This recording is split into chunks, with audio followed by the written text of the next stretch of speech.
بسم اللہ الرحمن الرحیم۔ السلام علیکم ورحمۃ اللہ وبرکاتہ۔ ناظرین، اللہ تبارک و تعالی نے جو مال ہم سب کو دیا ہے، اس مال میں کثرت مطلوب نہیں، برکت مطلوب ہے۔ ہم اللہ تبارک و تعالی سے مال کی کثرت کی دعا کرتے ہیں کہ اللہ تعالیٰ مجھے بہت مال دیجیے، مجھے زیادہ سے زیادہ مال دیجیے، لیکن اللہ تبارک و تعالیٰ سے مال کی کثرت کی دعا سے زیادہ مال میں برکت کی دعا کرنی چاہیے، اس لیے کہ بعض مرتبہ مال کی کثرت آدمی کی ہلاکت کا ذریعہ بن سکتی ہے۔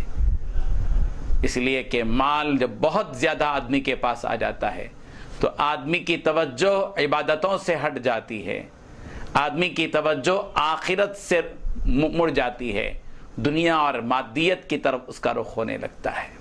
اسی لیے مال کی کثرت سے زیادہ اللہ تبارک و تعالیٰ سے مال کی برکت مانگنی چاہیے، اور مال کی برکت یہ ہے کہ اللہ تبارک و تعالیٰ جو مال اس کو دیا ہے وہ اس کی ضرورت کے بقدر اس کی پوری ضرورت ہو جائے، اس میں اس کو کوئی کمی محسوس نہ ہو، اور برکت اس مال میں اگرچہ کہ کم ہو لیکن اللہ تعالیٰ کی برکت ایسی ہوتی ہے کہ وہ ہوتا تو مال تھوڑا ہے مگر اس کی ضرورت پوری ہو جاتی ہے۔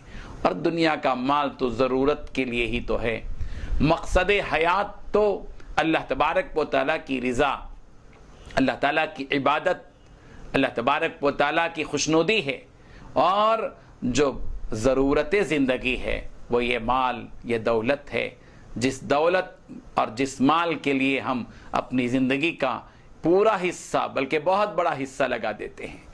5-10 منٹ اگر ہم عبادت کرتے ہیں تو گھنٹوں ہم دنیا کی دولت کے لیے اسی میں بس جاتے ہیں۔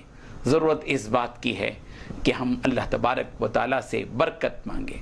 برکت کی قیمت کا احساس آج ہمیں نہیں رہا، مال کی کثرت کا احساس بہت زیادہ ہے۔ مال کی کثرت کے احساس سے زیادہ مال کی برکت کا احساس ہونا چاہیے، اور بہت کم لوگ وہ ہوتے ہیں جو اللہ تبارک و تعالیٰ کی برکت کی قیمت سمجھتے ہوں، اس کا احساس ذہنوں میں ہو۔ اسی لیے امت مسلمہ کے لیے ایک پیغام ہے اس بات کا کہ وہ اللہ تبارک و تعالیٰ سے برکت مانگے۔ مال میں جب برکت آتی ہے گویا اس مال میں اللہ تبارک و تعالیٰ کی مدد شامل حال ہوتی ہے۔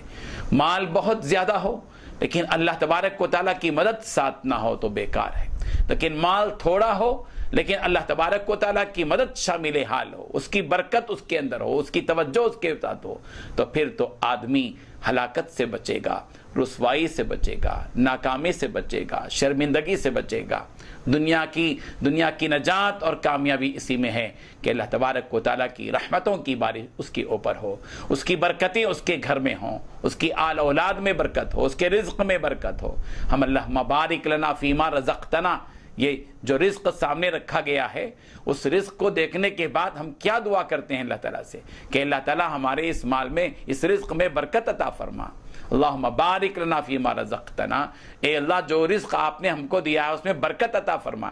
حالانکہ کھانا سب کچھ رکھا ہوا ہے لیکن تھوڑا کھانا سب کے لیے کافی ہو جائے، سب کا پیٹ بھر جائے، سب آسودہ حال ہو جائیں، وہ برکت ہے اللہ تبارک۔ ورنہ بہت بعض مرتبہ رزق زیادہ ہوتا ہے اور اس کے باوجود بھی چند لوگوں کا پیٹ بھر نہیں پاتا، اور آسودہ حال نہیں ہوتے، سیراب نہیں ہوتے۔ بعض مرتبہ کھانا کم ہوتا ہے لیکن لوگ زیادہ ہوتے ہیں، لیکن برکت کی وجہ سے لوگ جو ہے کھانا کھاتے ہیں۔ کئی لوگ کھانا کھا چکتے ہیں۔ پیارے پیغمبر صلی اللہ علیہ وسلم کی معجزات میں سے ایک معجزہ یہ بھی تھا کہ آپ کے ہاتھ کی برکت سے کہ جس رزق میں آپ کا ہاتھ آ گیا اللہ تعالیٰ نے برکت دی، اور سینکڑوں لوگوں نے کھانا اس کو کھا لیا اور بچا کا بچا بھی رہ گیا۔ یہ ہے برکت۔